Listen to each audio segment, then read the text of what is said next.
তোমাদের জন্য আল্লাহ রাব্বুল আলামিন দুইটা হেফাজতকারী রেখেছে, দুই কাঁধে দুইটা ফেরেশতা, যাদেরকে আমরা কেরামান কাতিবিন বলে জানি।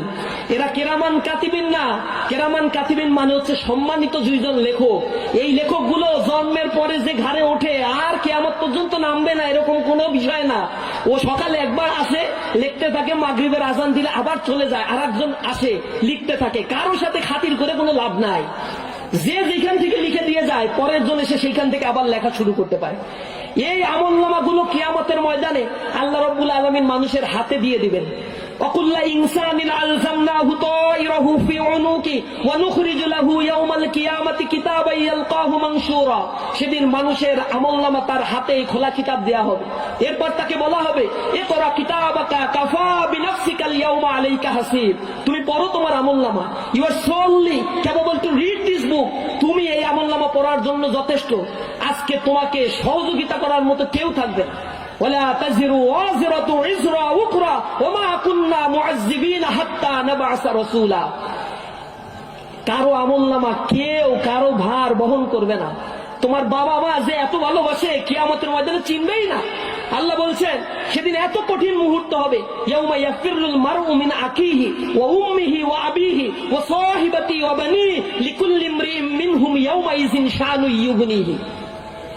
সেদিন ভাই ব্রাদার কোনো কাজে লাগবে না, বাবা মা কখনো চিনতে পারবে না, সন্তান তার বাবাকেই চিনবে না। সেদিন ওকালতি করার মতো কেউ থাকবে না। উজুহু ইয়াউমা ইযিন নাইমা। সেদিন কিছু কিছু মানুষের চেহারা হবে আলোক উজ্জ্বল, হাসতে থাকবে। লিসাইহা রাদিয়া ফি জান্নাতিন আলিয়া।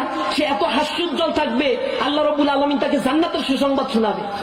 আর আরেক দল থাকবে, উজুহু ইয়াউমা ইযিন আলাইহা গবারা তারহাকুহা কতারা উলাইকা হুমুল কাফারাতুল ফাজারা।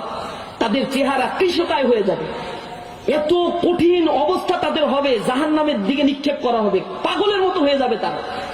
আল্লাহ রাসূল হাদিসের মধ্যে বলেছেন, সাবাতু ইউজিল্লুহুমুল্লাহু ফি জিল্লি ইয়াওমা লা জিল্লা ইল্লা জিল্লু ইমামুন আদিল ওয়া শাবুন নাশা ফি ইবাদাতিল্লাহি তাআলা ওয়া রাজুলুন কলবুহু মুআল্লাকুন ফিল মাসাজিদ ওয়া রাজুলান তাহাব্বান ফিল্লাহি ইজতামা আলাইহি ওয়া তাফাররাকা আলাইহি ওয়া রাজুলুন ইযা দাআতুহু ইমরাতুন যাতা হাসাবিন ওয়া জামালিন ক্বালা ইন্নী আখাফুল্লাহ।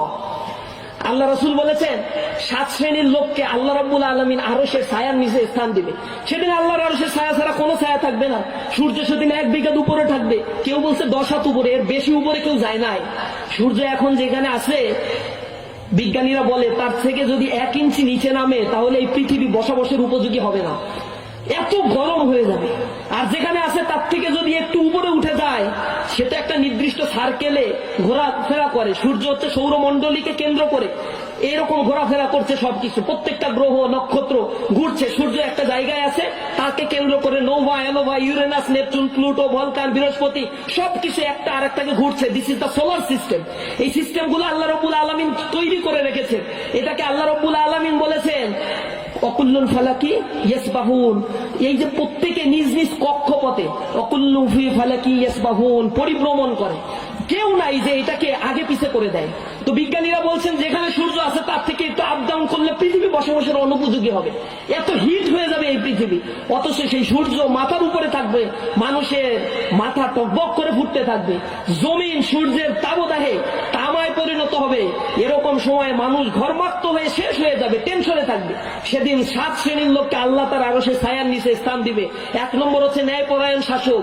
2 নম্বর বলা হয়েছে ওয়াশাবুন নাশা ফি ইবাদাতিল্লাহি তাআলা, ওই যুবক যে তার যৌবনকাল আল্লাহর ইবাদতের মধ্যে কাটিয়ে দেয়।